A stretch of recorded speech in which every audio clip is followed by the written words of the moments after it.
This is the Palm Bayer, covering the week of May 4th through May 10th, 2026. The lead this week is fire, 3 days of it. Brush fires broke out at the compound on 3 consecutive days, Tuesday, Wednesday, and Thursday of last week. By the third afternoon, 6 homes were on a 1-mile evacuation order. No injuries, no homes lost. By Friday morning, the Florida Forest Service had pre-positioned bulldozers on the property, expecting more.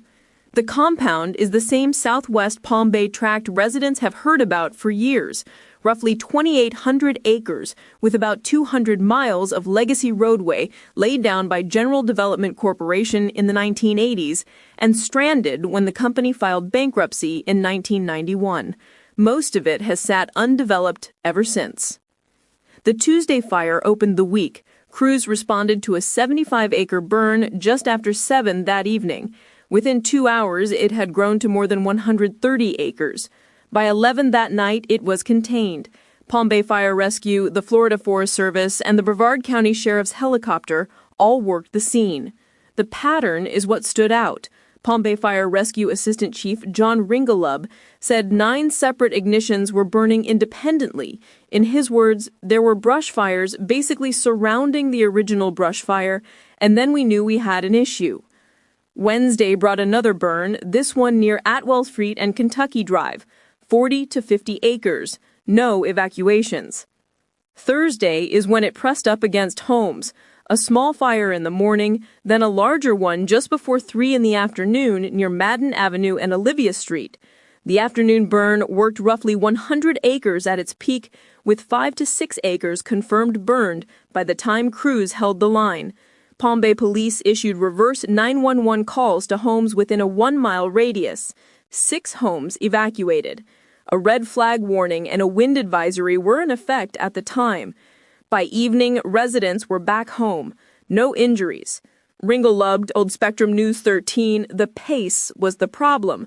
We're definitely in a trend right now, and it's concerning, especially with us coming out here day after day after day. Friday brought another fire. Florida Forest Service spokesperson Cliff Frazier said the agency was concerned conditions could escalate to 1998-level catastrophic wildfires, one of the worst seasons on Florida's books. Rich Aronovich, who flies remote-controlled aircraft on the property, gave the only civilian voice. No one seems to know what the source of the fires are. Now to the road. The Florida Department of Transportation is closing the I-95 southbound off-ramp at Malabar Road 3 nights running, Wednesday, May 6th, Thursday, May 7th, and Friday, May 8th. Each night from 9 in the evening until 5 in the morning. Detour north to exit 176 and back down through Minton. Plan accordingly if you commute that corridor. 2 city meetings worth your attention this week. The Planning and Zoning Board meets Wednesday, May 6th. The regular council meeting is Thursday, May 7th. Previews for both are already published on thepalmbayer.com. On the growth side, the demolition permit is in for the old Winn-Dixie box at 190 Malabar Road Southwest. The site is one of 7 Central Florida Winn-Dixies that Aldi is converting. No opening date is on the public record yet. In the new build column, KB Homes filed 13 permits for a single-street subdivision push on Grappler Circle Southeast. Ryan Homes and Miranda Homes filed a combined 29 permits in the Madras, Bathory, and Nilgiri corridor up in the northwest. 2 builders, 1 corner of the city, a lot of new rooftops on the way. The Brevard County Commission meets Tuesday, May 5th. 2 items move real money in Palm Bay's direction. The first is the local option gas tax, the county's restricted use transportation revenue.